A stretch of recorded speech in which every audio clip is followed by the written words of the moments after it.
Oi, gente, tudo bem? A graça e a paz do Senhor Jesus. Vamos para Apocalipse, capítulo 14, versículo 6, que é a nossa aula de hoje, e ele começa dizendo: Vi outro anjo voando pelo meio do céu. No Apocalipse, nós vemos em maior proporção a atividade dos anjos. Tá? A gente vê lá em toda a Bíblia, né? Gênesis, Daniel, nos Evangelhos, nas cartas de Paulo, mas aqui ela está mais evidente. E aí eu sugiro que vocês estudem a respeito da angiologia, que é uma disciplina da teologia que fala a respeito do ministério dos anjos.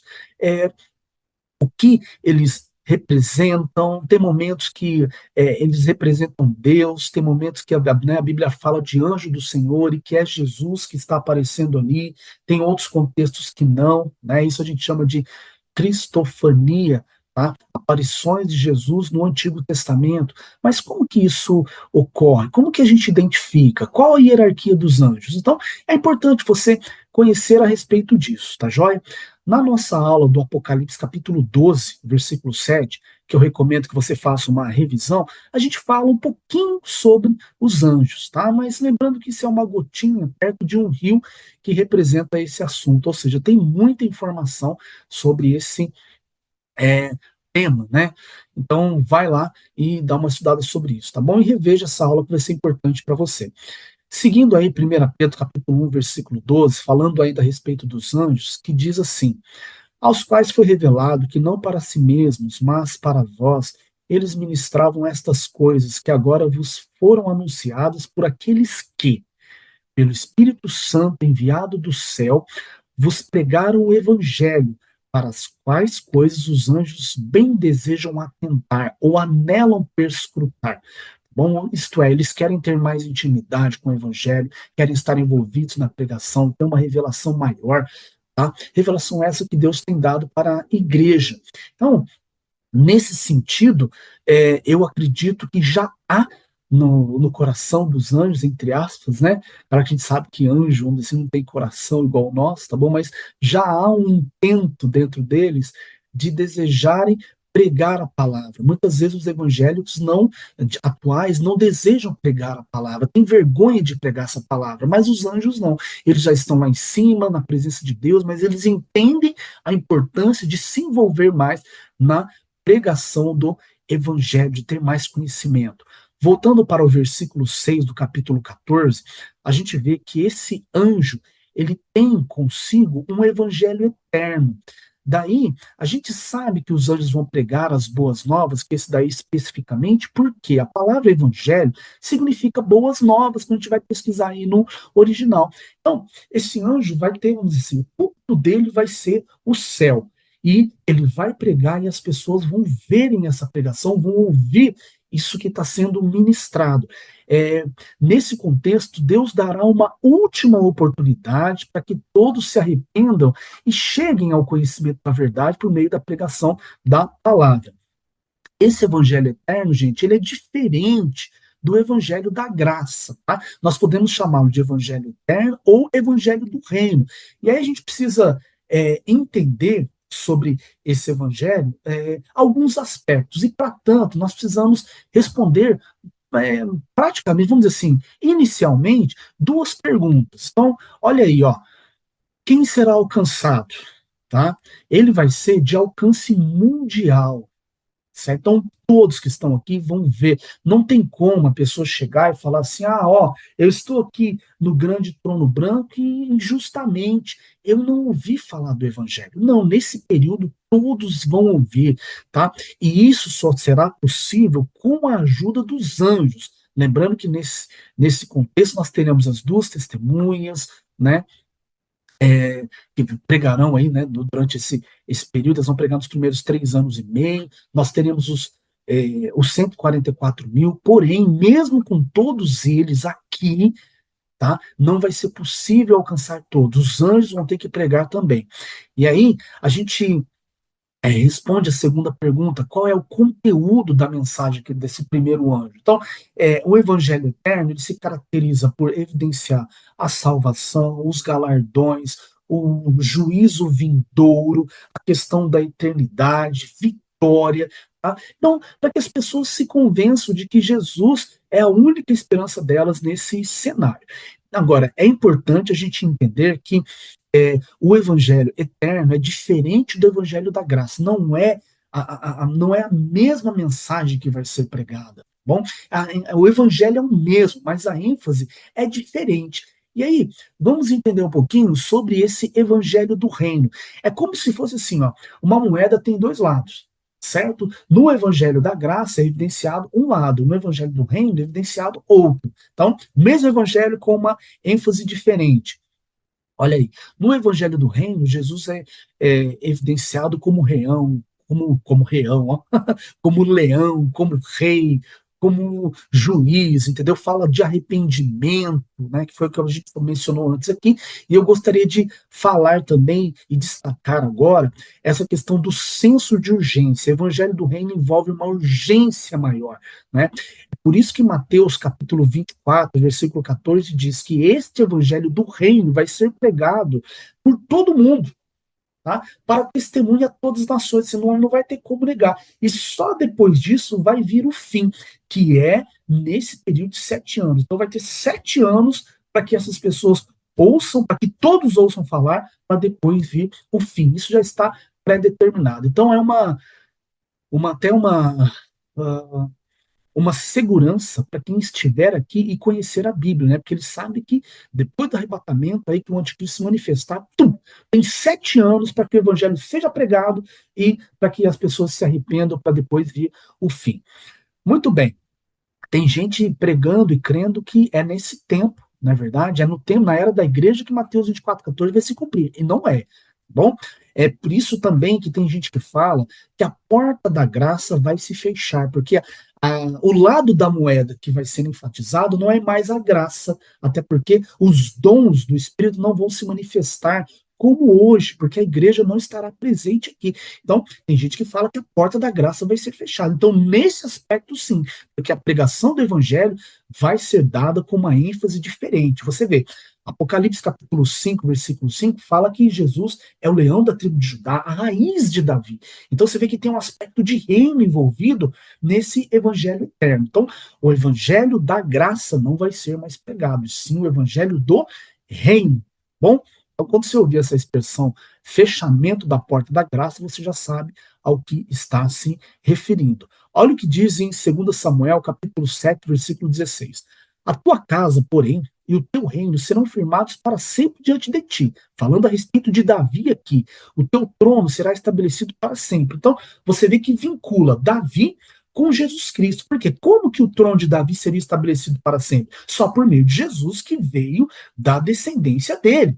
Agora, é importante salientar aqui que esse evangelho do reino ele já começou a ser pregado, só que não com a ênfase que será dada no período tribulacional de 7 anos. Vamos para Lucas capítulo 8, versículos 1 e 2.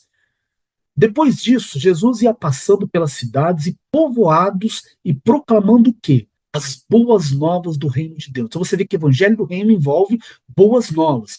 Os 12 estavam com ele e também algumas mulheres, né, que haviam ali se convertido e elas estavam servindo ele com os seus bens. Então você vê que Jesus já pegava esse evangelho. Então, boas novas significa evangelho. Depois você lê Mateus capítulo, aliás, evangelho significa, né, boas novas e vice-versa. Você leia depois aí Mateus capítulo 3, o versículo 2, e vamos para o capítulo 4, versículos 16 e 17, que diz: o povo que jazia em trevas viu grande luz, e aos que viviam na região de sombra da morte resplandeceu-lhes a luz. Então, receber o evangelho significa deixar a luz entrar na nossa vida, nas áreas que estão em trevas.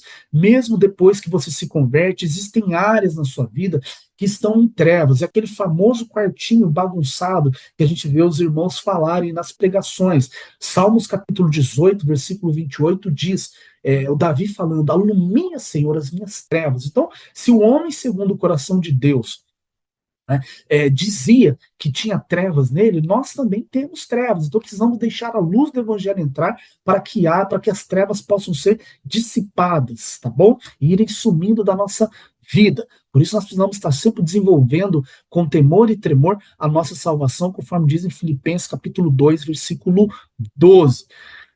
Daí por diante, passou Jesus a pregar e a dizer. Dizer o quê? arrependei-vos, tá vendo? ênfase de evangelho do reino. Arrependei-vos porque está próximo o reino dos céus, ou seja, o senso de urgência sendo mencionado aqui que eu falei. Lá serão 7 anos, então tem que ser o quê? Rápido, não tem tempo agora para ficar, ai não, eu vou curtir minha vida, depois eu vou para a igreja, porque eu ainda tenho tempo, eu sou novo, eu quero fazer isso. Na realidade, hoje ainda não, vamos dizer assim, já não dá, tem mais tempo, tem, mas hoje já é urgente, porque naquele tempo Jesus já falava, ó, está próximo. Então, por que que a gente fala que é urgente hoje também? Porque, meu irmão, você pode morrer a qualquer momento. Você que está me ouvindo, que ainda não entregou sua vida para Jesus, pode morrer a qualquer momento. Tá? Então hoje não sabe, você não sabe nem se você vai acordar amanhã, se você for trabalhar hoje, você não sabe se você vai voltar para casa, porque nós podemos morrer. Então é urgente hoje também. A diferença é que lá, né, nesse período de tribulação, grande tribulação, essa urgência vai ser mais bem enfatizada, demonstrada, tá certo? Marcos capítulo 1, versículo 15, olha o que diz: dizendo, o tempo está cumprido e o reino de Deus está o quê? Próximo de novo. Tá vendo? Arrependei-vos e crede no evangelho, ou seja, meu amigo, é agora ou nunca. Para com essa tua vida torta, para de questionar as doutrinas do evangelho, de blasfemar contra Deus, enfim, e creia no evangelho para que você seja salvo. E essa questão do evangelho do reino, gente, isso daí já vem sido falado desde lá de trás. Olha o que diz o Salmos, capítulo 96. Adorai o Senhor na beleza da tua santidade. Tremei diante dele todas as terras, dando a ideia aqui, ó, de universalidade dos povos. Dizendo entre as nações, reina o Senhor. Tá vendo aqui, ó, a ênfase de rei do evangelho do reino? Nós sabemos que nesse período de 7 anos, Jesus ainda não estará reinando. O reino dele será estabelecido no milênio. Mas aqui já está falando, ó, ele é rei, ele vai vir como rei. Tá? Ele já é rei, mas ele vai vir nessa perspectiva. O que ele fez? Ó? Ele firmou o mundo para que não se abale e julga os povos com o quê? Com equidade. Equidade significa o quê? Igualdade na presença do Senhor, porque vem julgar a terra, julgará o mundo com justiça e os povos. Então ninguém vai ser injustiçado. Você está vendo? Então, no cenário que a gente vive hoje é uma injustiça tremenda, mas lá não, tá bom? Então, frisando aqui que esse Evangelho do Reino ele vai ser pregado nesse período, nessa última semana do livro que menciona no livro de Daniel, a última semana de 7 anos de tribulação, princípios das dores ou grande tribulação depois dos primeiros 3 anos e meio. Maravilha, gente? Vamos em frente aqui, ó.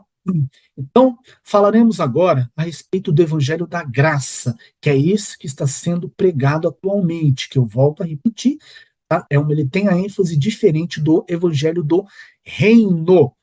Olha aí, ó. Em síntese, esse evangelho apresenta Jesus como Cordeiro, como Salvador, como bom pastor, tá joia? Fala aí da crucificação, da ressurreição, da redenção, da salvação plena que envolve aí corpo, alma e espírito, salvação para o nosso corpo no sentido de cura, vai falar também de libertação, da escravidão do pecado, que nós somos livres, não é? Então, isso é o evangelho da graça, certo? Tem aí os versículos aí, Efésios capítulo 1, do 7 ao 9, Romanos 3, 24, que fala desse evangelho, e João capítulo 1, versículo 29, que diz: Eis o Cordeiro de Deus que tira o pecado do mundo. Então, o evangelho da graça é o evangelho das boas novas de Jesus Cristo, que foi aquele que o apóstolo Paulo pregava e outros homens pregaram também. 2 Coríntios capítulo 10, versículo 14, diz aí, ó, porque não nos estendemos além do que convém, como se não chegássemos a vós, pois já chegamos também até vós no evangelho de Cristo. Então, o evangelho de Cristo é o evangelho da graça. É esse que fala da libertação, mencionado em Lucas 4:18. Olha aí, ó, o Espírito do Senhor está sobre mim, porque ele me ungiu para quê?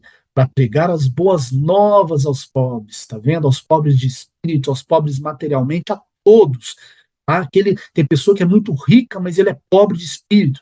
Tem gente que é pobre de espírito, mas é rico para com Deus.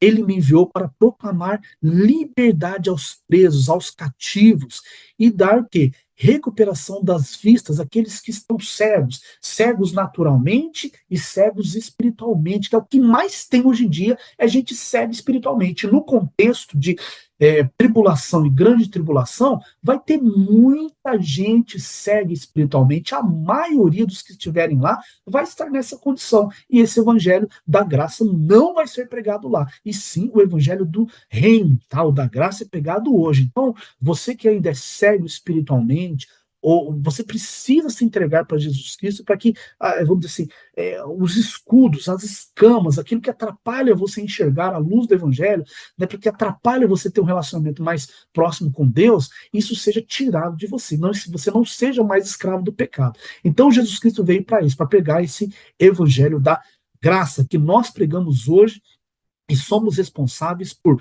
curar os cegos espirituais por meio da pregação desse Evangelho. Olha o que diz em Atos capítulo 20, versículo 24. Em nada tenho a minha vida por preciosa, contanto que cumpra com alegria a minha carreira e o ministério que recebi do Senhor. Que ministério é esse? O que ele vai fazer? O que o apóstolo Paulo vai fazer? Para dar testemunho do evangelho da graça de Deus. Está vendo? Falando aí, então, o evangelho da graça, usando claramente essa expressão, gente, as boas novas. Depois você lê lá Romanos 2,16, que fala disso também. Foram essas boas novas que o Filipe pregou para aquele eunuco. Tá vendo? Olha o que diz em Atos 8,26. Mas um anjo do Senhor falou a Filipe, dizendo, o anjo envolvido aqui, não diretamente, mas indiretamente na pregação do evangelho. Levanta-te e vai à direção do sul, pelo caminho, né, que desce de Jerusalém a Gaza, o qual está deserto. Filipe saiu de um lugar e foi para outro, um lugar deserto. Será que nós iríamos? Né? O Filipe foi. E aí, diz assim, levantou-se e foi. E eis que o etíope, eunuco, mordomo de Candace, quem era esse homem? Era um homem importante, ele trabalhava ali para a rainha, ele era um superintendente, né? Ele estava ali e está dizendo aí, ele era superintendente de todos os seus tesouros e tinha ido a Jerusalém para adorar. Pessoal, Deus mandou Filipe ir ali falar para aquele homem, porque esse homem era importante, ele era alguém que, caso ele se convertesse, ele iria levar as boas novas para o lugar de onde ele veio. Tá? Porque quando uma autoridade se converte, gente, muitas pessoas vêm com ela, Deus usa esses homens famosos, até de hoje em dia mesmo, quando um famoso se converte, nossa, outros famosos se convertem. Muita gente que não é famosa também fala, olha, se essa pessoa se entregou para Jesus, né, olha, é porque realmente tem alguma coisa diferente. Então Deus se aproveita desses momentos, né, para, olha, Felipe, vai lá e prega aquele lá que é muito importante. Daí é o que nós devemos fazer hoje, porque nós, simples mortais, não temos acesso aos famosos, mas os famosos têm.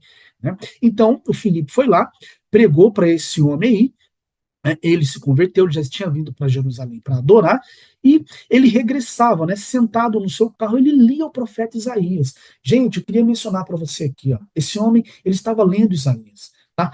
Deus não está parado na pregação do evangelho, ele também se envolve. Quem você acha que gerou o desejo no coração desse homem de ler o livro de Isaías? Quem foi? Foi Deus. Entendeu? Deus não está parado. Irmão, se Deus for depender só da igreja hoje, da dedicação daqueles que se dizem evangélicos para pregar o evangelho, a coisa não vai acontecer, ou vai demorar muitos anos para acontecer. Então ele tem que se envolver. Aqui ele gerou no coração desse homem o desejo de ler o profeta Isaías. Esse homem começou a ler e o Filipe só chegou lá e Deus deu um empurrãozinho e o Filipe só completou. A parte mais difícil aqui foi Deus que fez. Tá? Então Deus não está parado. Aqui na terra tem gente parado na igreja, entendeu? Não quer se envolver, porque fizeram alguma coisa de ruim com ele ficou ofendido. Então ele, vamos dizer assim, ele desconta em Deus aquilo que fizeram com ele. Irmão, Deus não tem nada a ver com o que os homens fizeram contra você. Levanta a tua cabeça, segue em frente, se for o caso, vai de uma denominação para outra, mas não deixe a missão que Deus incumbiu a você ficar estagnada por causa de homens que erraram com você. As pessoas não são perfeitas, você não é perfeito, eu não sou. Então vamos seguir, tá? Deus sempre deu testemunho a respeito de si próprio. Ele não está parado. Aqui tem muita gente parada, mas lá ele não fica parado, ele está pregando o evangelho. E os anjos também estão aí envolvidos, direto ou indiretamente, tá? Mais propriamente dito, indiretamente, tá joia? Mas vamos lá.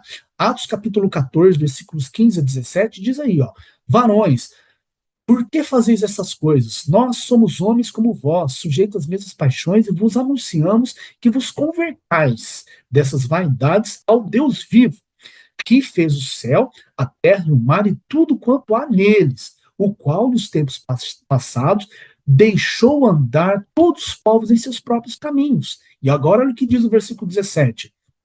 Contudo, não se deixou a si mesmo sem testemunho, tá vendo? Ele não fica só dependendo dos homens, ele dá testemunho para si próprio, entendeu? Para que as pessoas se convertam, ele está envolvido desde sempre, vai estar lá na frente também, nesse período que os anjos vão pregar o evangelho, beneficiando-vos lá do céu, dando-vos chuvas e tempos frutíferos, enchendo de mantimento e de alegria o vosso coração. Então, gente, Deus não está parado. O homem pode estar. Né? Os homens dentro da igreja podem estar lá esquentando o banco da igreja, mas Deus não está. Meu irmão, se não estou dando oportunidade para você, dentro da denominação que você está, vai para a internet, vai distribuir, sei lá, panfleto na rua, nas redes sociais, os panfletos digitais, vai pregar ali, faz alguma coisa, se mexe, entendeu? Fala um Deus te abençoe para que te atende na padaria, no mercado, faz alguma coisa, tá bom? Atos capítulo 8, versículo 29, ainda a respeito do Filipe, diz aí, ó, disse o Espírito a Filipe, chega-te e ajuda-te a esse carro, tá vendo, ó, o anjo falou, depois o Espírito falou, né, o anjo falou com ele primeiro, aliás, no versículo 26, e depois agora é o Espírito que fala, é importante a gente entender isso, por que no primeiro momento é o anjo que fala, e no segundo momento agora é o Espírito, por que o Espírito não falou para ele primeiro lá, né, e fez todo esse processo? Não, pelo seguinte, aqui, aí é contexto que a gente tem que saber. O Filipe estava fazendo uma campanha, tá bom?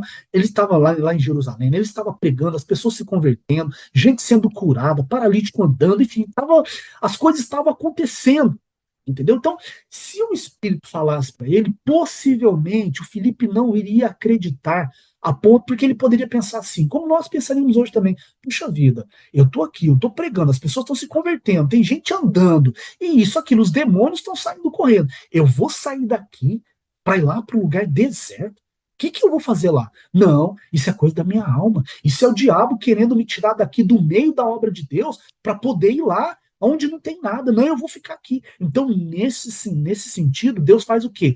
Deus direciona o anjo. Teve que aparecer um anjo para ele ali, para ele poder falar: nossa, eu tenho que ir lá mesmo. Entendeu? Muitas vezes na nossa vida, gente, Deus faz isso também. Ele sabe até onde a nossa fé consegue alcançar. Então, em determinados momentos, ele vai falar com você de uma forma diferente, para que você não tenha dúvida de que é ele que está fazendo, falando, e vá lá fazer o que ele está mandando. Entende? Porque nós somos limitados. Gente, a nossa fé, acho que é 2 Tessalonicenses capítulo 3, versículo 10, diz que o apóstolo Paulo estava indo aos cristãos de Tessalônica para reparar as deficiências da fé deles. Então, nós temos deficiência. Então, tem determinados momentos que Deus vai falar por meio do Espírito. Tem outros que ele vai usar o anjo. Para Maria, por exemplo, ele usou o anjo. Entendeu? Para José também, viu anjos, entre vários outros momentos que Deus teve que mostrar anjos para que as pessoas pudessem crer. Tá certo? Maravilha. Então, fica aí essa sutileza para você. Avançando aqui, ó, então Filipe tomou a palavra e, começando por esta escritura, anunciou-lhes a Cristo. Eu quero frisar aqui esta escritura, gente. Ó, aqui o Filipe tinha um conhecimento amplo da palavra, entendeu? Ele não chegou e falou assim: ah, não, você está lendo Isaías, mas é o seguinte, olha, vamos aqui para o profeta Jeremias, ou vamos lá para Gênesis e tal, porque lá diz isso, isso aqui. Não, ele pegou do nível do ouvinte. De onde aquela pessoa já estava, ele já emendou ali, já anunciou Jesus para ele, e você vai ver que ali na frente esse eunuco já se batiza, já se converte e segue o caminho dele ali. E aí eu te pergunto, qual é o seu nível de conhecimento bíblico? Qual é o meu nível? A gente é capaz de, no dia a dia, de acordo com o nível de entendimento daquela pessoa que a gente conversa, a gente a partir dali já anunciar Jesus? Ou a gente vai ser daqueles que vai falar assim: olha, não, vamos lá para o Salmo 23, porque o Salmo 23 fala isso, o 91 fala aquilo, que não sei o quê. Esquece por enquanto o livro de Ageu que você está lendo ali, o livro de Obadias e tal, não, ó, e vamos lá para o Salmo 23. Tem muito cristão que está nisso aí, não. Não tem conhecimento amplo da palavra, não enxerga contextos da Bíblia, não sabe, entendeu? Não consegue explicar. Ele tem que falar: vamos para Gênesis 1, ó, vamos lá para Abacuque, não pode falar, vamos para Abacuque, Abacuque ele só conhece o 2:4, né, que fala que o justo viverá pela fé, só isso que ele conhece ali, não sabe o que está acontecendo nos primeiros 2 capítulos ali, no primeiro capítulo de Abacuque, a pessoa não sabe, ou conhece lá também um pouquinho mais avançando, né, ainda que a figueira não floresça, tal, é isso que se conhece, que é o versículo que fala de bênção, tal, etc, etc, não é verdade? Então, nós precisamos conhecer mais amplo, né? O que está acontecendo no livro de Judas?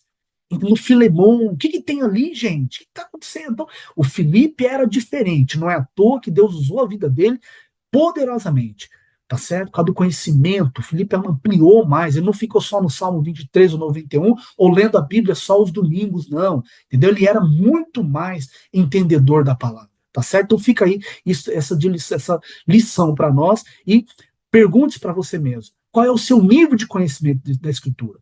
Tá? Se a pessoa estiver lá no livro de Obadias, o que você consegue falar dela, para ela ali? Consegue pregar Jesus a partir dali? Consegue pregar Jesus a partir do livro de Esther, que não menciona a palavra Deus? Enfim, como é que está o seu nível de conhecimento bíblico e o meu também?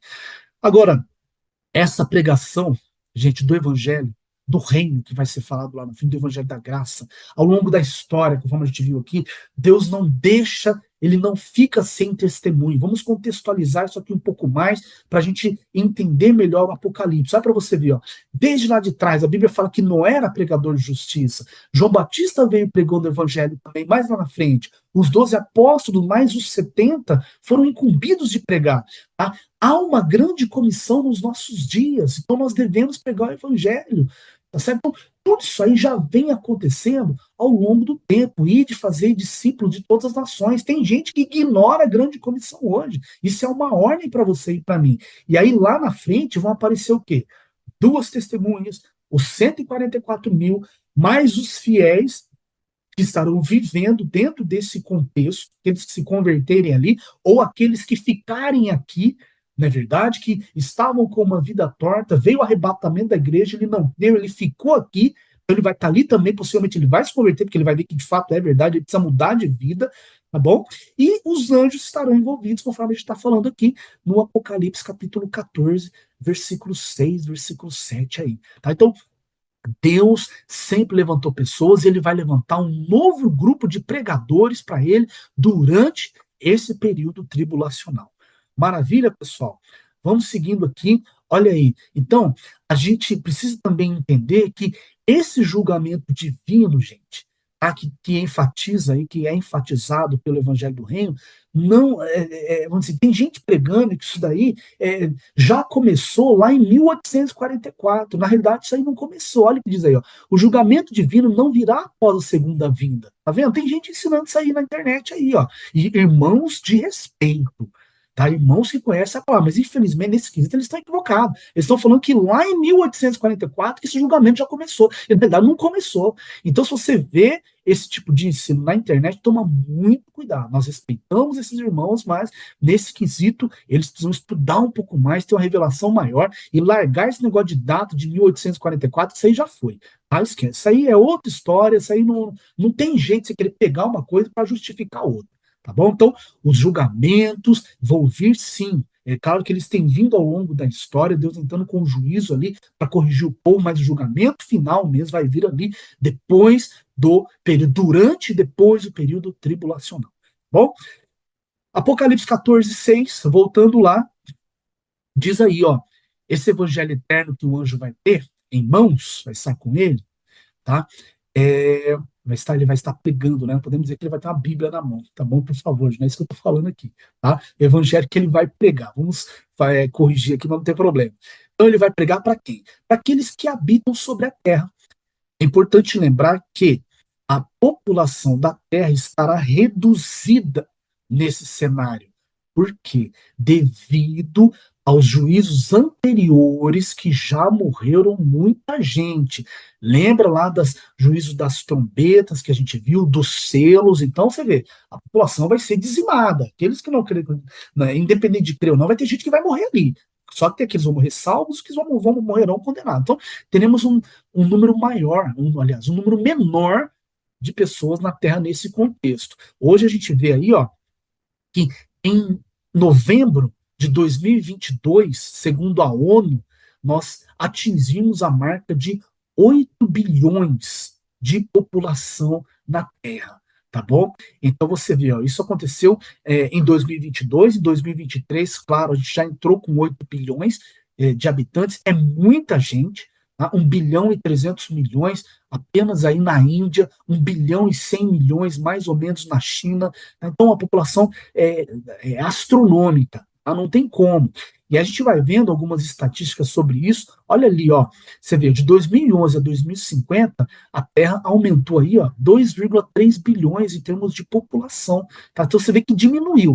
De 1950 a 2000, ó, 3,6 bilhões. As pessoas tinham mais filhos. De 2000 a 2050 já tá, a gente está vendo aí, né, que há uma estimativa aí de mais 3,3 bilhões, 3,2 bilhões. Tá? E de 2011 a 2050 tem gente que já está prevendo, ó, tá vendo? Você vê que muda, a ciência não é exata, já mudaram ali, né? Que vai ser o quê? Mais ou menos 2,3 bilhões, porque as pessoas estão diminuindo de ter filhos, tá bom? Então, gente, é importante nós termos isso em perspectiva. A quantidade de pessoas vai diminuir. E aí nós vemos, ó, falando aí de algumas áreas específicas, né, do continente africano, ó, você vê, ó, a contribuição dele em termos de população, tá vendo, até 2050, da Índia, a China, e assim vai, tá? Tem país aí que tem cultura de reduzir a taxa, cultura na prática, né? Cultura e a taxa, a cultura e a prática de redução da taxa de natalidade, já visando também é, que não vai ter alimento, né? Vai faltar alimento para todo mundo. Então, esses países, de certa forma, já estão enxergando além, reduzindo aí o número de pessoas é, que devem nascer, né? Muito bem. E tem outros também que estão incentivando, devido a outras questões. Mas vamos lá. Seguindo aí, a gente vê, ó, lá em 2050, tá vendo, ó, esses crescimentos que vocês estão vendo aí, ó, tá? A gente está vendo aí, né? Então, fica aí esses números, depois vocês deem uma olhada de modo mais aprofundado. Tem outras previsões também, ó. Olha só, que vão mais longe, ó. Em 2100 tem gente que fala que a Terra vai ter 11 bilhões de habitantes. Se você for pensar na quantidade de anos, tá? Para o número de habitantes que vai aumentar, é pouco, entendeu? É pouco. Mas eu quero crer que em 2100, vamos dizer assim, Jesus já vai ter voltado, já vai estar vivendo aí, estaremos vivendo novos céus e nova terra, né? Tudo isso aqui que nós vamos ver já vai ter sido reconstruído. Já vai ter havido aí o desfecho de tudo isso que a gente está passando aqui. Muito bem. Apocalipse 14:6, ele termina falando, ó, e cada nação, tribo e língua e povo. Então vai ser pregado, né, esse evangelho aos que habitam sobre a terra, e o texto aponta aí para uma salvação universal. Nós já explicamos essa expressão, nação, tribo, língua e povo. Isso indica a universalidade dos povos no nosso cenário, aqui no nosso estudo, a universalidade da pregação do evangelho. Maravilha, pessoal. Então vamos encerrar essa aula por aqui. E aí eu faço sempre aquele convite para você que ainda não entregou a sua vida para Jesus Cristo, tá certo? Você precisa ser liberto. Você precisa que Lucas capítulo 4, versículo 18, se cumpra na sua vida, que diz que Jesus veio para libertar os oprimidos. De repente você veio na depressão, na opressão, na escravidão do pecado, sabe, na cegueira espiritual. Então Jesus veio para te dar vida espiritual, para abrir os seus olhos. Então procure uma igreja evangélica mais próxima da sua casa, vá até um irmão em Cristo, até um líder, ou procure um grupo pequeno, né, onde tem culto nos lares, tá, as células que nós chamamos, e entregue a sua vida para Jesus Cristo, tá? Você precisa ser liberto. Jesus Cristo veio para libertar os cativos, tá? Então, vá para uma igreja evangélica, conheça mais o Senhor Jesus, que vai ser muito importante para você, tá bom? E você que está me assistindo aqui, que já é convertido ao Senhor Jesus, João 8,32, que não é um versículo para ímpios, é para a igreja. Versículo 31 diz: disse-lhe Jesus aos discípulos que haviam crido nele. Então, João 8,32, que diz: conhecereis a verdade vos libertará, é para a igreja. Então, de repente, você precisa passar por um processo de libertação na tua vida. Tá? Já a libertação começa em nós, na leitura da palavra, no jejum, na oração, na consagração em si. Tem muito cristão que fica dependendo de culto de libertação. Irmão, se nós meditarmos na palavra, orarmos e jejuarmos, não precisa de culto de libertação.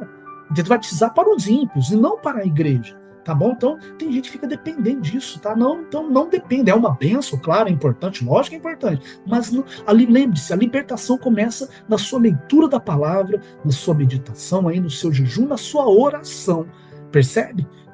Então, essa palavrinha aí, ó, conhecereis, indica conhecimento íntimo com início e progresso para a obtenção de algo. Então é isso, é inadmissível nós, entra ano e sai ano, a pessoa está no mesmo nível de conhecimento, de crescimento espiritual. Nós precisamos ir além, porque conhecer Jesus significa ser liberto e progredir cada vez mais. Tá joia? Que Deus continue abençoando vocês, prosperando e, gente, até o próximo vídeo. Um abraço e fiquem na paz do Senhor Jesus.